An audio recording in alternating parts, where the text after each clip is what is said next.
Good morning, students.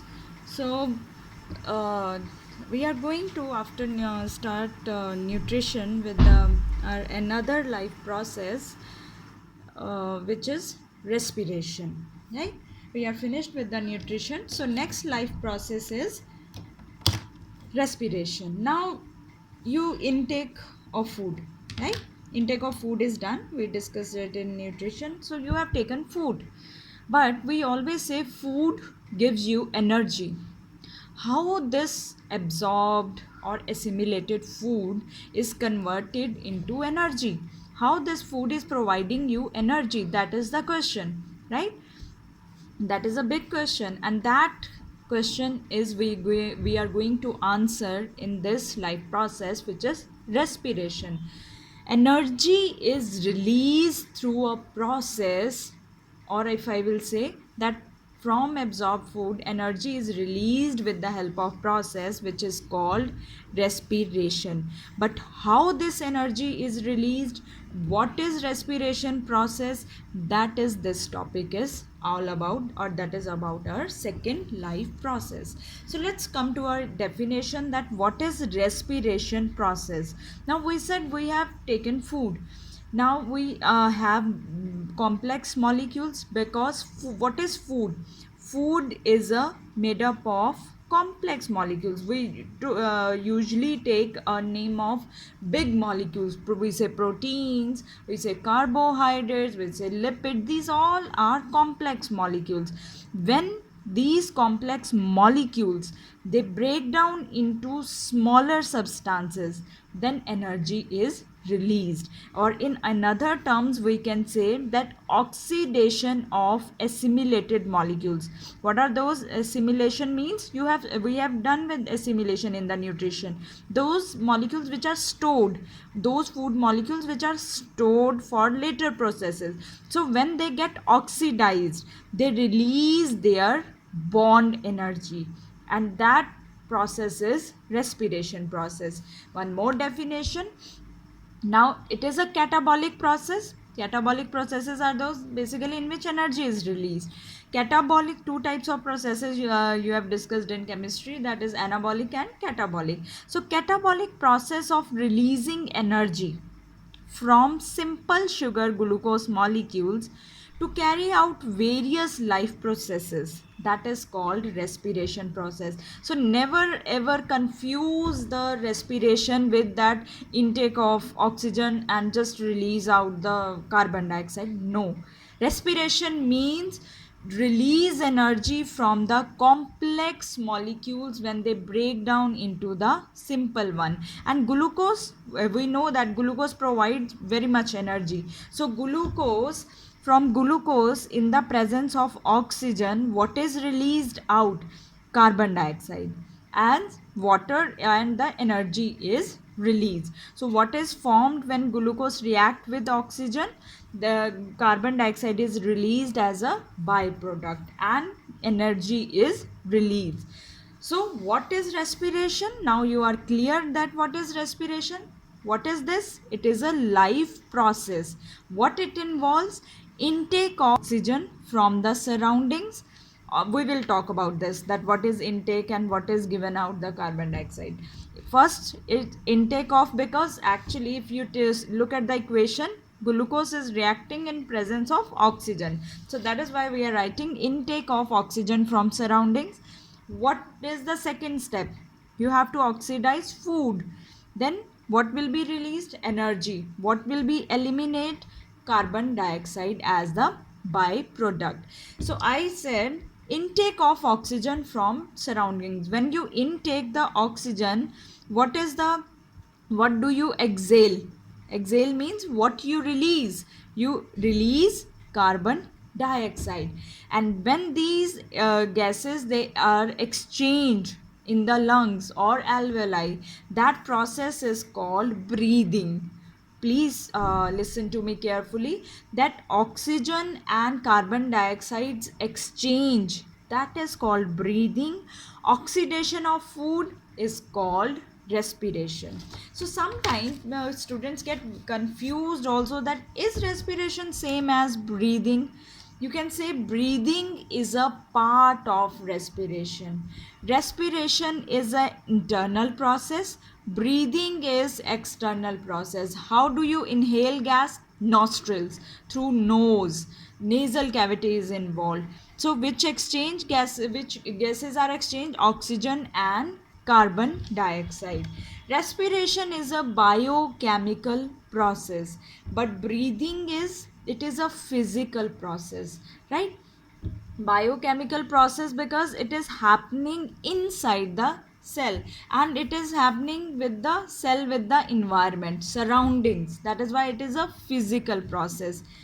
What is involved in respiration? Enzymes. Many enzymes, they act at the time of when they release, and especially when they act on the complex food, right? Or we have seen that in the nutrition, that proteins are broken down into peptides, lipids are broken down into small vesicles. So that is only with the help of enzymes. Here in the breathing, you don't need any kind of enzyme. Energy is released. Breathing, no energy is released, right? These are the few differences between your breathing and respiration. Now, all body cells, respiration is an internal process, so it takes place within the cell. So all body cells are involved in breathing. Only certain organs are involved. Now let's talk about the types of respiration. Respiration can be in the presence of oxygen. Respiration can be in absence of oxygen. If it takes place in presence of oxygen, it is called aerobic respiration. If it takes place in absence of oxygen, it is called anaerobic respiration. So first we are going to take today's lecture, that is only we are going to discuss the aerobic respiration. Aerobic means takes place in the presence, oxidation of food. I will use the word oxidation of food. To why oxidation of food? To release energy, in which, in the presence of oxygen. That is why this process is aerobic. Now aerobic respiration is not a simple process. It takes place in three major steps. First is glycolysis. Lysis means breakdown. We are going to break the glucose. Second is Krebs cycle, which happens or occurs in mitochondria. Then third is electron transport. When high energy molecules, they come to lower level, then they release energy. So that is why that chain is involved in that, which is called electron transport chain, right? Now this is a stepwise process, so understand these steps very clearly. First, glycolysis. I told you that lysis means, breakdown, right? Lysis means breakdown, and glycose, that is for the glucose. So lysis is for the breakdown, and glycose means basically we are trying to break the glucose. Clear? Where it occurs? It occurs in cytoplasm. If this is a cell, that in cytoplasm, this glycolysis occurs. What is happening here? One molecule of glucose has formulas. How many carbons are there? 6 carbons, C6H12O6. It is broken down into pyruvate. This is 6 carbon molecules, so we are breaking into 3 carbon molecules. So one molecule is of glucose is broken down into 2 molecules of pyruvate, which is 3 carbon. So you have broken down the 6 carbon into 3, basically 3 carbon molecules. So this is glucose, which is broken down into the pyruvate. This is our pyruvate. How many carbon? 1, 2, 3. Right? This is 3 carbon with the methyl group attached to it. Now total ATP which are produced during this process is 2 ATP. 2 ATP molecules, high energy molecule, they are very they release very high energy. So 2 ATP molecules That is called the energy currency also, that is why, filled with energy. So these ATP molecules, two molecules are going to release in this process, glycolysis. What is formed here in glycolysis at the end? Pyruvate. Now this pyruvate move to the organelle mitochondria. What is mitochondria? Powerhouse of the cell. Now when it will move to mitochondria, it will lose its carbon dioxide and form the another compound, that is acetyl coenzyme A. So what was the end product in cytoplasm? Pyruvate. Pyruvate will now move to mitochondria and will now in mitochondria further process will happen. So what is the second process? Okay, before this is the intermediate process. So first let's see the formation of acetyl coenzyme A. This is our, what is this? This is pyruvate. So this pyruvate, which is 3 carbon, in the presence of enzyme coenzyme A, it will form acetyl coenzyme A plus CO2. CO2 will be released and the rest formed is acetyl coenzyme A in the presence of enzyme coenzyme A.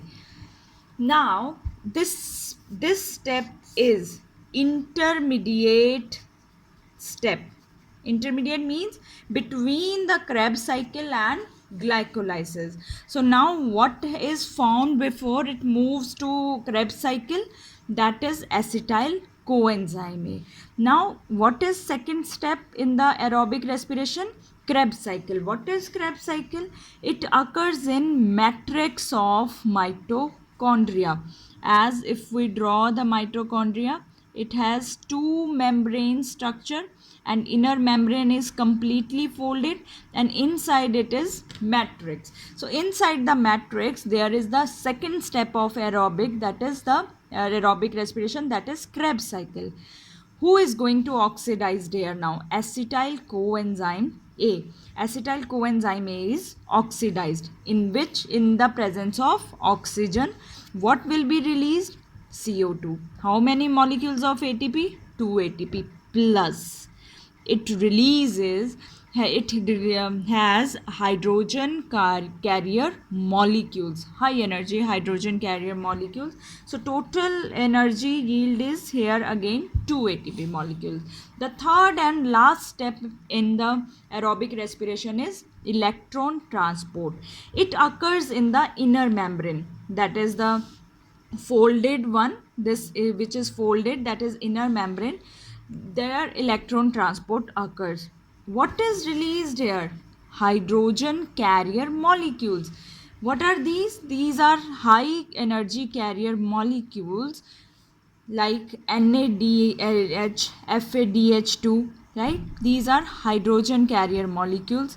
They are brought to this electron transport system. What we are going to transport? Electron. As you in chemistry we say, when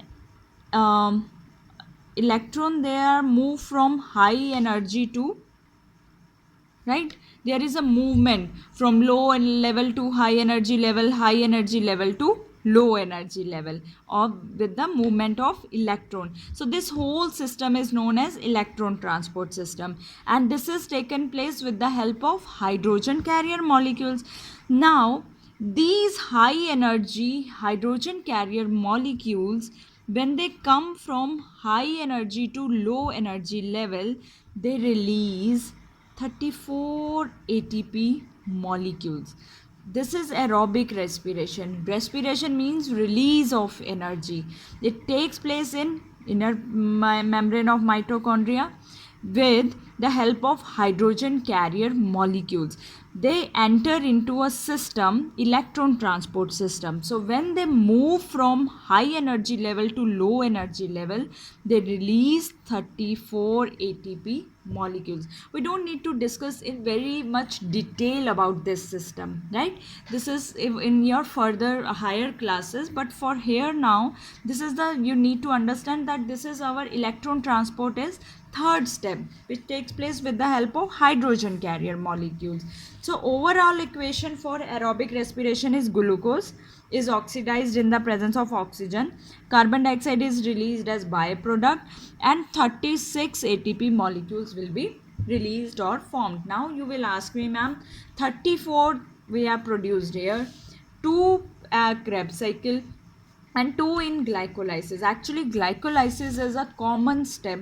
It takes place in aerobic and anaerobic respiration. So if you are including glycolysis, then you have to write down 38 ATP, and you have to mention that you are including glycolysis also. But if you are writing 36 ATP, that is without glycolysis. So in few books they have mentioned 38 ATP, in few books they have mentioned 36 ATP, but you have to be very specific that without glycolysis it is 36, and with glycolysis it is 38 molecules. So 38 ATP high energy is released in the aerobic respiration. So go through this video, write your notes and read NCERT till the aerobic respiration.